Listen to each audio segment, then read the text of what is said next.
Your Weber Q looking a bit worse for wear? I'm going to show you the perfect way to get it looking new. So what we'll do is dive straight into it.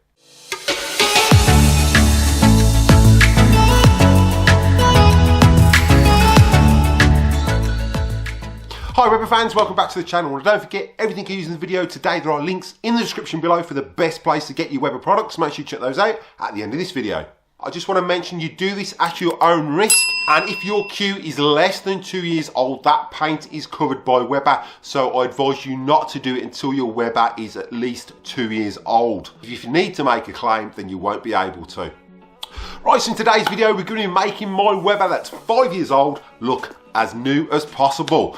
Now, as you know, over time your Weber Q starts to deteriorate. You're going to get all those smoke stains, especially if you've bought the titanium. Now in Australia there's only the titanium, the black and the red available. As you know, across Europe they're the lucky ones. They get the purple, the blue, the aqua, all the different varieties of colours you can get.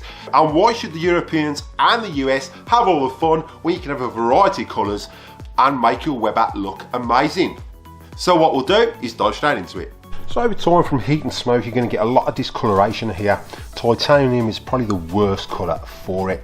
And as you can see again, we've got discoloration from the heat and the smoke, and obviously quite a few roasts. We've got a few scratches from over here or there. And as we go around the back is probably the worst that your Weber ever gets. Now before you even entertain taking it off and spraying it, obviously you're going to want to clean this. We've still got a bit of grease here, and you're going to have these grease stains. You're going to have to sand all these out, even if you get some degreaser to clean it off. It's entirely up to you, but it's a lot easier just to sand them out. Now I have gave this a really good clean with some Weber cleaner and some degreaser, so we're just going to take it off now and then get it keyed up and ready to spray.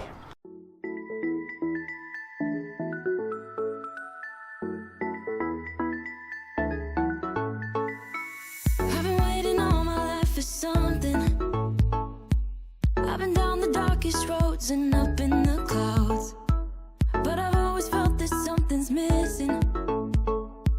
That was until I found you right there in the crowd. You came into my life and started a fire. You made me feel like I could touch the sky. Oh, there's nothing missing now that you're my desire. Now all I have to do is to make you mine. 'Cause I know, and you know what we could be.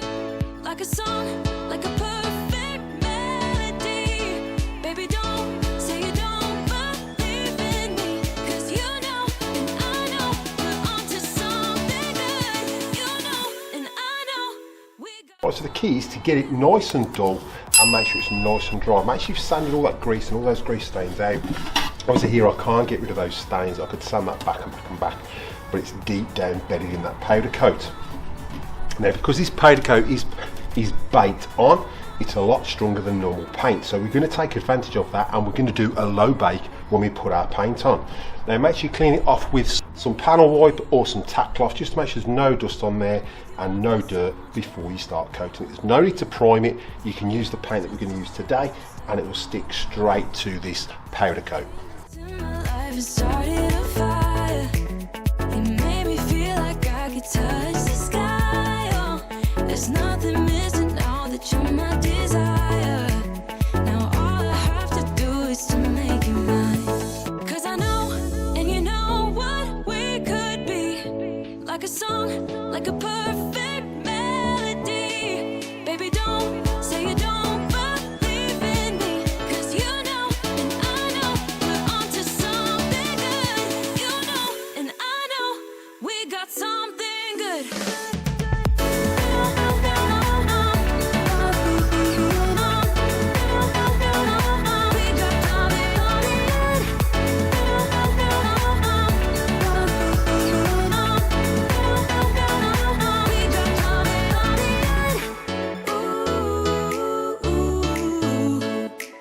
Follow your heart, baby, don't be shy.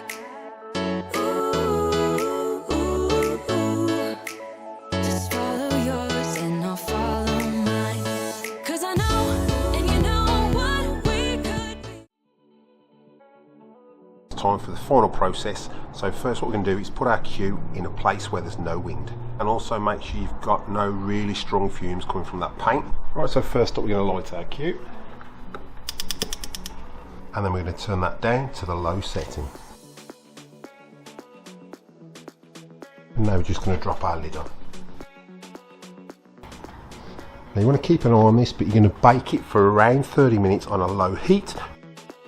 So now we've got that Q lid fully sprayed and we've got it on a low bake setting. Again, make sure that you leave that Q lid to dry first for at least an hour to make sure all the fumes have gone. And again, you do this at your own risk because you want to make all those fumes release so you've got nothing that's highly flammable, as again, that paint is highly flammable when you put it next to a naked flame. So light your Q, make sure you cannot smell any fumes and it's totally dry, and then place it on your Q and set it on a low setting.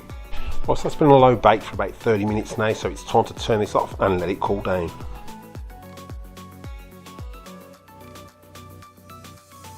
What we're going to do is let that cool down for at least 30-40 minutes, and then we'll start reassembling it and putting everything back together and see what the final results are.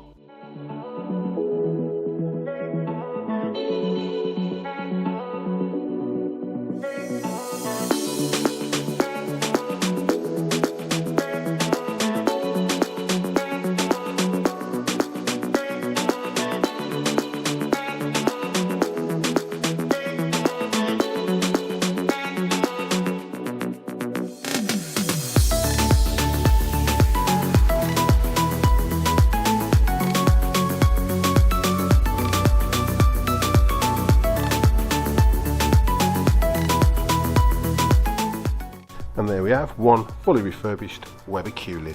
But don't forget, everything you use in the video today, there are links in the description below for the best place to get your Weber products. Make sure you check those out at the end of this video. Right, so as you can see in that video, it was a really simple process. That Weber came up looking amazing. Now, as you've seen, you can use the paint I used, or you can use the caliper paint. I will put links in the description below of where to get your paint from if you want to use the same product I use or similar products. There also will be links in the description below of the best place to get your Weber products. Now, as you've seen with that process, I did do a low bake. You do all this at your own risk. At the end of the day, I said make sure there are no fumes around so they're not really strong, and I'd probably leave that paint to dry in the sun for at least an hour like I did before you put it on the Q and put it on a low bake. Light it with it open first up, then put your lid on and put it on that low heat so it bakes at around 100 to 150 degrees Celsius, and I'll put on screen what that is in Fahrenheit. You can't tell unless you've got that thermometer in, but as you know, on a low heat, it is low, low, low.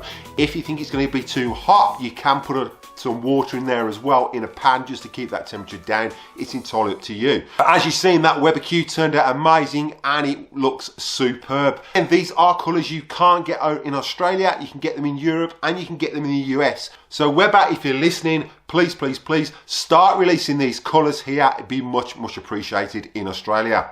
Just try this process as recommended. Make sure you comment down below. Let me know how you get on. Let me know what colour you used. Again, those who are new to the channel, if you find you're getting value out of this content, then contemplate showing your support by slapping that subscribe button. It's absolutely free. Ding that bell for notifications so you don't miss any upcoming episodes. Give us a big thumbs up and comment down below. I will reply to the comment, and if I like what you comment, I'll pin it to the video. So what we'll do is cut to any bloopers, and I'll catch you in the next one.